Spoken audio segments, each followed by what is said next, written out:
Hey everyone, and thank you guys so much again for being here. My name is Chantel Wilkins, and I am the founder of RBA Tax and Financial Services. I am a tax strategist, a business advisor, a wife, and a mother of four beautiful, beautiful daughters. And everything I teach is built from real life and not just textbooks. So I work with business owners every single day who are working hard, making money, but feel unsure about how to protect what they have built, how to keep more of their hard earned money, and how to prepare their family for the future. And that's exactly why today's topic, the family board meeting, is so important to me. And why it matters is like one simple meeting each year can save you in so many different ways. It can save you in money. It's going to help you protect your business.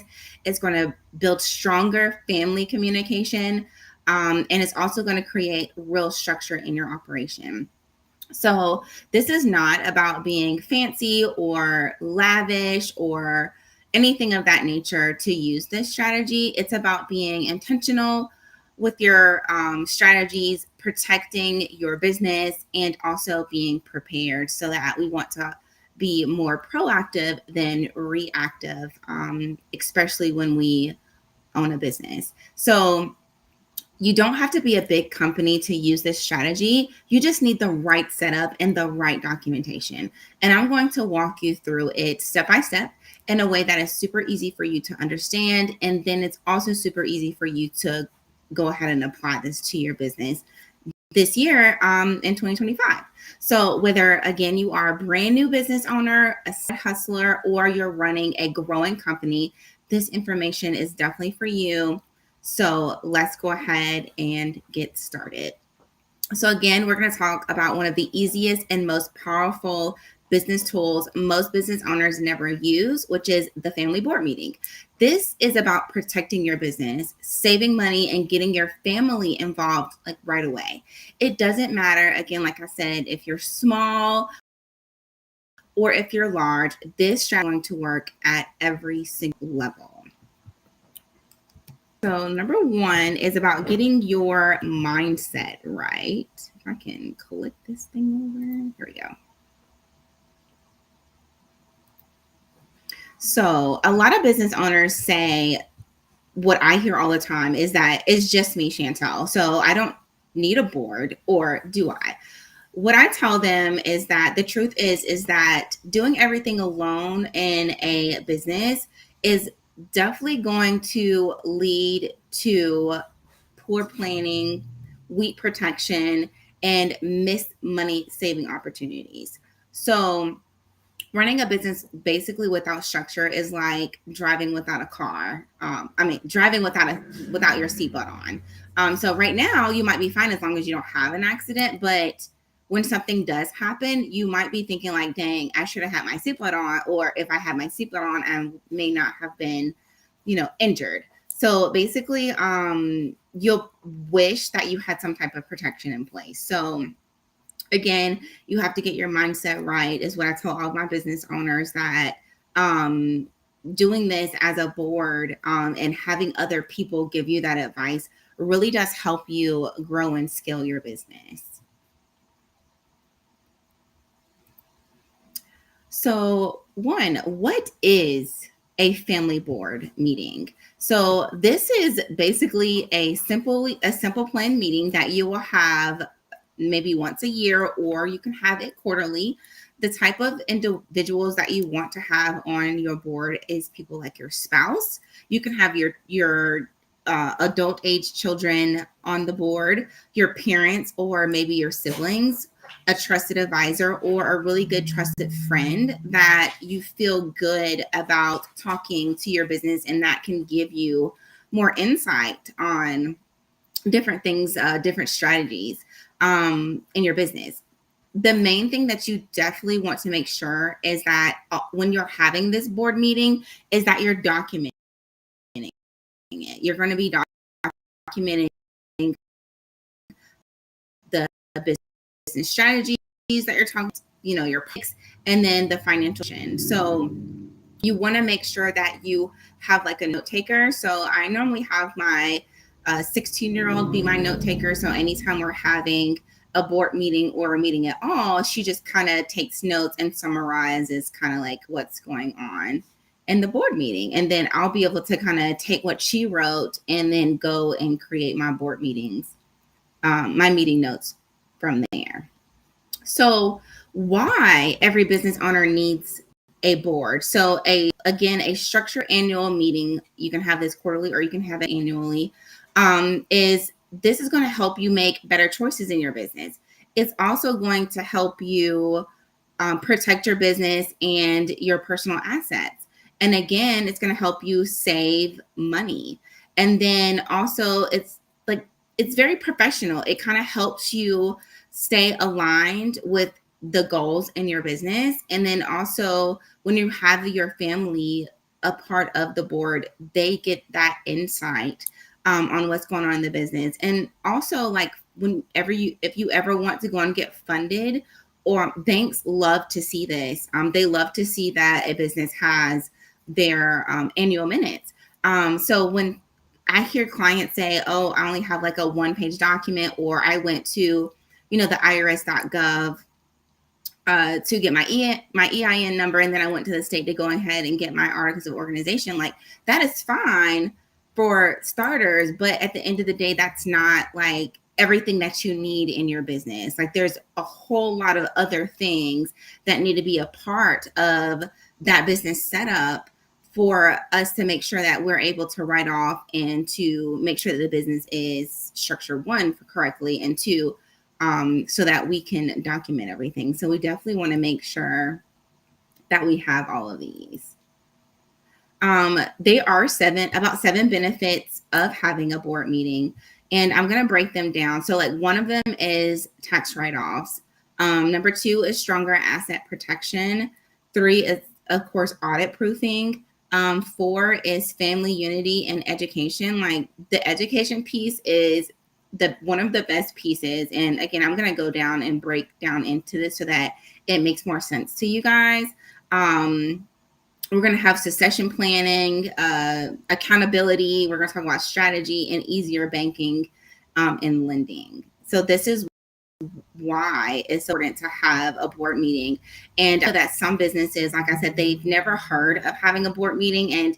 And when I first started in this industry, this was like one of the things that I was always bringing up to some of my business owners, and some of them were just like, oh, I don't even need to have, like I said, I don't need a board meeting. Like, what is that? And they might go and ask other accountants about things like that. I'm just like, okay, well, obviously, some accountants are on top of, making sure that our businesses are aligned properly, but some of them are only focusing on just the accounting pieces. This is more of a tax strategy, which is why I'm so heavy on the education piece, especially for my business owners, so that they know.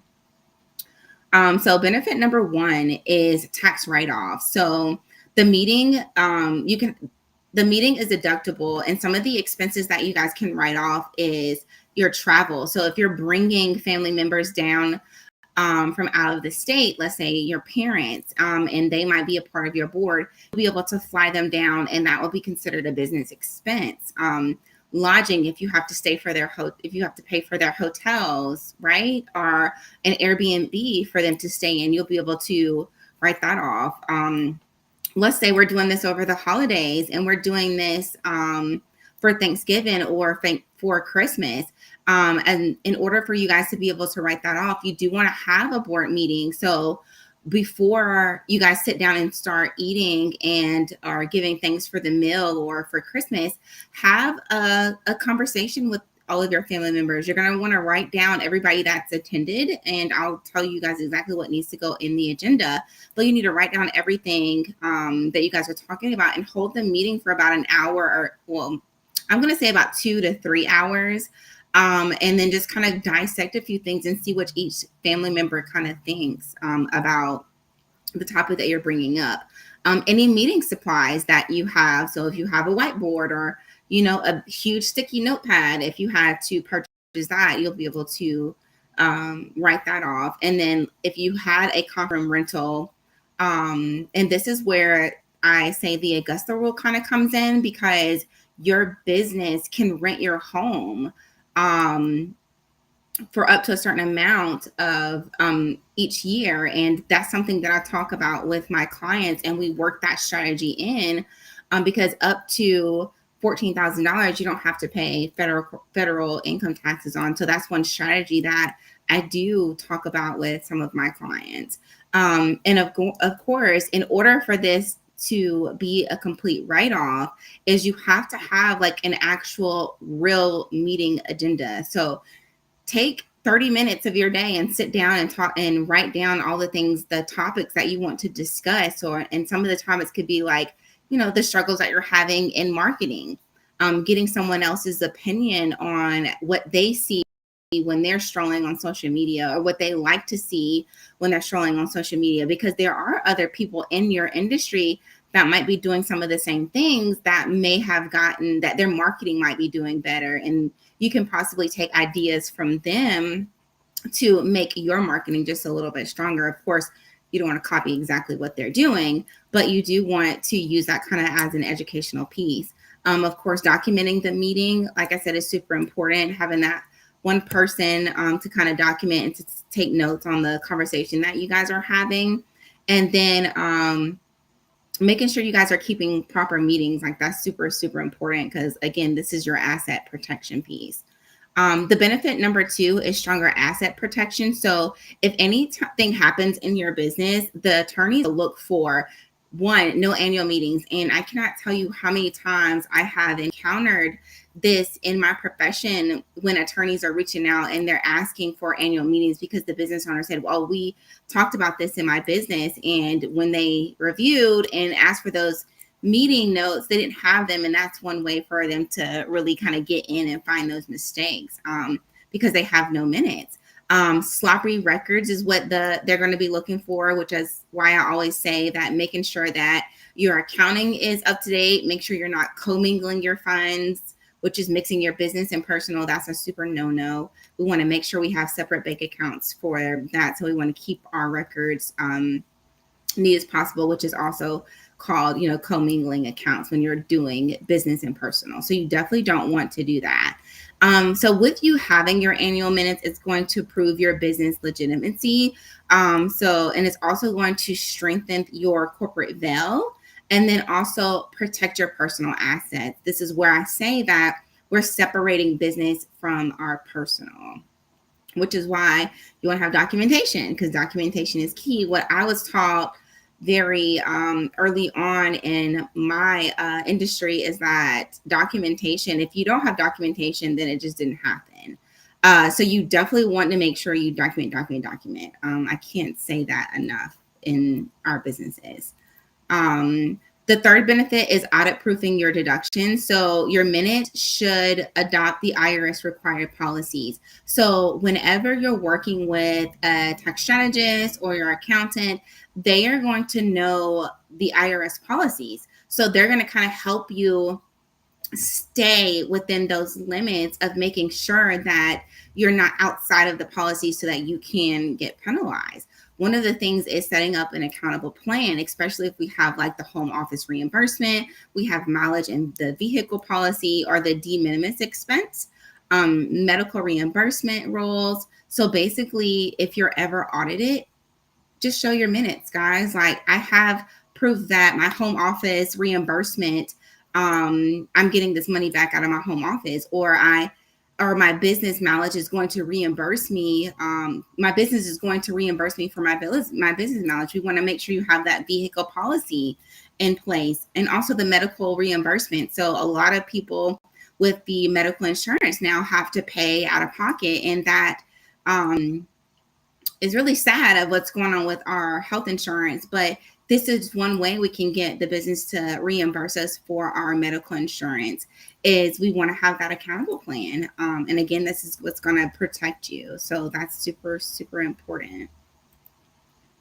Number 4 is family unity and education. Like again,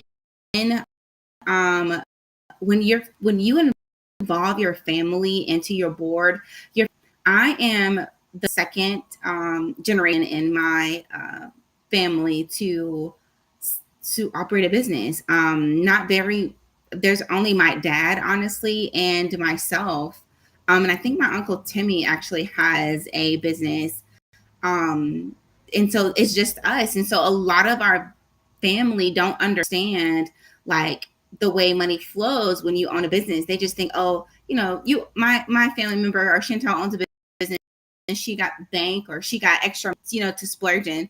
That's just simply not it, because we have all of these costs that nobody else ever sees, especially with the fact that I have a team and I have a large payroll expense that I have to pay out, especially in our industry. So them learning about that and having a better understanding, especially like your kids, like, because they truly think that money grows on trees and they're always asking me for money. There is a strategy on paying your children, especially if they're under the age of 18, that I do teach my clients on also. So make sure you guys are following me so that you can learn more about that strategy. But back to the family education piece.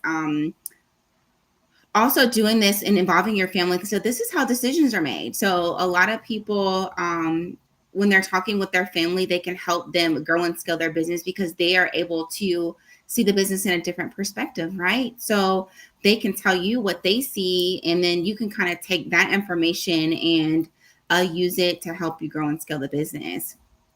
Again, this is why strategy matters, because once you have a strategy, this is what's going to help you grow your business. And in order to have a business, growth is a requirement. You got to be able to continue to grow and scale the business to get to your goals of, I want to retire when I'm 45 or when I'm 50, or I want to be a millionaire at this time. And what does that involve? And, for me to get there. And as a result of you guys involving your family and having that educational piece, it's just going to be less stress as a business owner, because when we're in this, y'all, we get lonely. It gets lonely in here. People don't understand the language that we have to speak as a business owner or a CEO. So it can get very, very stressful. So involving the family and then having them to understand and to give you that feedback, to me personally, it just feels great to be able to get their information. And then, of course, it's also better teamwork. So giving that family the insight and a stronger legacy in education. So again, with me being in this industry, I'm always talking to my kids about money management. Like, I swear they are the worst. And I'm just like, this is such an embarrassment because of my industry. And you guys just take money and just splurge, just like it just burns a hole in their pocket. But as they get older, I know and have faith that those things are going to change. But this is, again, why I like to try to instill this into the girls' head, especially when we're having these family board meetings on how to manage their money better. And then with, owning a business, it kind of gives them idea.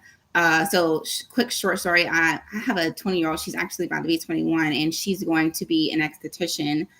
So we were talking about that earlier this morning on different things that she can do, like while she is currently in the Air Force, of taking like some of those prereqs to kind of get those underneath her belt. And then when she does finally get home, she can go ahead and take the labs. And then one day, possibly owning her own business for skincare or some type of spa. So that was something that she was super excited about. Also. So benefit 5 is the continuality and the succession. Sorry, guys. So if something happens to you, your family is already going to know your mission in the business. So they can kind of go ahead and kind of step in or kind of help you get things together if you are, God forbid, if you were not able to operate and run your business. They're going to know your clients. They're going to know the important documents, the things that needs to be done because you've talked about this. And then what happened next? So basically, one, you are going to protect your legacy with a living trust. Everyone needs to have a living trust. This is super, super important, which is another thing that I educate my clients on, is having that trust, that irrevocable trust set up. So, and when you have a living trust, you can use this trust while you're alive. And I do have a partner that explains and talks more about on how this works in their business once they set that up. And then a business continuation memo. So these are just different things that is going to help your business. Yeah, I think I skipped a number, guys. Oh, no, I didn't. So this is strategy 6. So strategy 6 is strategy and accountability. So at each meeting on your minutes, you're going to have 3 goals. Jot those 3 goals that you want to do, and these are the conversational pieces that you're going to have with your family members when it's time to have this meeting and this conversation. And they're going to assign owners. So let's say with my girls and them being adult children, they do help with some of my marketing. So they might have marketing ideas that seem to be better than mine, because with my clients, with my marketing, I seem to use like the same filter, and my oldest daughter absolutely hates this filter, y'all. It looks great to me, but to her, she was like, Mom, stop using that filter. It's the same one every time. And I'm just like, well, it makes me look great. So that's why I currently use it. But her feedback is so vital to me, because it gives me a different outlook of the different things that I can be doing to make my videos pop more, like maybe having the words kind of pop up on some of the strategies that I have. And those are things that she's great at. So I would technically assign that job to her, and I would say, hey, Marche, help me with my marketing plan on different things that I can post on my social media, or how I can use TikTok in the tax and accounting world. What can I do to make people stop and want to watch my TikTok? And then I'm going to give her a deadline, because if I don't give her a deadline, it's definitely not going to happen, guys. So make sure you give them a deadline and set those expectations like up front. And then in next year's meeting, when you guys have another meeting or a board meeting, the things that you want to talk about is what you guys talked about on the previous meeting, which is what was completed. So I would go back to my daughter and say, hey, let's go over that strategy, the marketing strategy that you have put into place. Is it working? Is it not working? What's changed? If there's anything that's changed in my business, we're going to talk about that. And then we're going to talk about the next goals that we are going to put in place. And then when you assigning this to whoever is on your board, you're going to set those at deadlines, and you're going to hold them accountable, which is why you talk about that on the next meeting.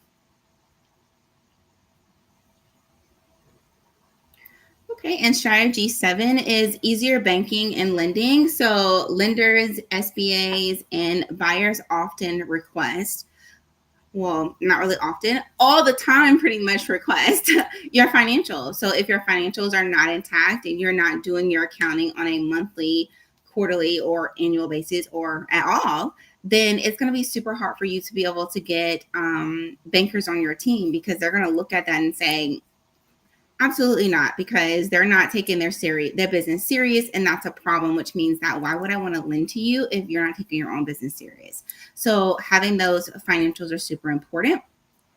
Having your corporate documents are super important. Your EIN, your articles of organization, your operating agreement, super important. Make sure you have that. A lot of people are just like, oh, what's that? That's important. You want to have a business plan, because that is your blueprint. So these are things that is included into setting up your LLC when it's done properly. You have all of these items already, and you can just pass it over to the banker in that binder. And then, of course, your board meetings, which are what I'm talking about today. And having this information is going to, one, speed up your loans. It's going to strengthen underwriting. And then it's also going to impress your buyers. So if you're wanting to sell your business, they're going to be like, okay, yeah, this business, she had everything together. Everything is structured right. Here's my money, let me go ahead and get started on this. And then it's also going to just simplify due diligence, which is super, super important. So you want to make sure you have all of these intact. So who should serve on your board? Again, I kind of went over this earlier, which it could be like your spouse, your adult children, your parents, your siblings, a trusted advisor, and those close friends. So when you guys have an LLC, you're going to have what's called a board of advisors. And if it's a corporation, which is your C Corp and your S Corp, you're going to have a board of directors. And again, you're not giving control up when you have these board members. You still keep full control of your business.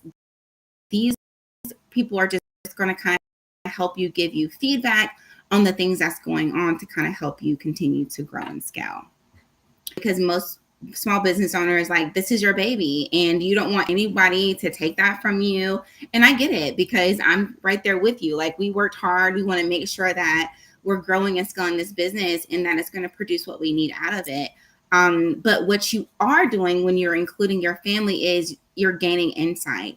You're going to strengthen your structure, and you're also creating a tax deductible governance. So yes, you can still invite the cousins for the deduction and you don't have to give them voting power. So you can just kind of, like I said, use them as that feedback. How to run the business meeting. So for one, again, you're going to select an annual date. Again, this can be annual, this can be quarterly, either one. You're going to prepare a one-page agenda on your 3 goals, what you guys want to accomplish. And then you're going to review the last year's performance. So you want to have like a snapshot of your profit and loss statement. Of course, if it's your family members, you probably don't want to go over all of that, but you at least want to give a small snapshot of how the business is doing so that they can kind of give you more advice. And then review all reimbursement policies. This is another great time to review everything on an annual basis. Any policy that you have in place, I do recommend that all of my business owners do at least review it, because sometimes throughout the year things change and we might want to make an update on the vehicle policy or some other policy that you guys might have in-house. And then assigning responsibility and deadlines. That accountability piece. So you want to make sure that you're assigning it to whoever is on the board that's going to take full ownership of that information and to bring back the information and the feedback to you, and give them a deadline. Like, it has to be done, 1 week prior to the board meeting so that we can have a quick meeting over to kind of go over the requirements. And that way we'll have our notes that we'll need to have to present this to the board when we do have the meeting. And then you also want to sign meetings and enjoy a meal together. And like I said, this is how we can bring in that holiday party when we're bringing down the family members this year for 2025 for Thanksgiving. That is actually tomorrow, or either our Christmas dinner. So you guys can utilize that here. So what needs to be in the minutes? So in your minutes, of course, you need to include the date and the time and the location. So if you're having it at your house, you want to put that location down with the address of where you guys are having it. Who all attended in the meeting? Like, who all was there? So you want to list everybody's names. You want to have an agenda, that one pager that I was just talking about, have that kind of written down so that you know exactly what to go over, and also so that you can stay on topic, because when you're talking to family and you haven't seen them for so long, the topic can definitely veer the opposite direction. So we want to make sure we have an agenda. We want to jot down any of the decisions that was made. We're going to also, any policies that were adopted or reaffirmed. So if we had to update anything in the policies, we want to talk about that. Your goals and your assignments, you want to put that in your agenda. And any board changes. So anything that's going on or any changes, you want to go ahead and jot that down into your minutes. And then a one-page budget or your target. So just kind of have just a small little information on that, on what your budget is and then what your target is for the upcoming year or the next 90 days, depending on how your meetings are structured. Okay, so where to store the minutes. So of course you don't want to turn this in with your tax return, because the IRS doesn't want this unless you're being audited. So you don't have to turn this in. You just want to kind of store it someplace, and you're going to want to keep this with your operating agreement and your bylaws, which, again, if your business is set up properly, you should already have this along with your LLC and your EIN number, your ownership records, prior year minutes. Keep all of those together. And again, never ever just file this with the state or the IRS. They are going to always remain internal unless they are asked for. Okay, so some of my frequently asked questions are the entity requirements. Do I need an LLC or corporation? Yes, you absolutely do, for the strongest legal protection. Sole proprietors can still meet, but the best way to go about this is if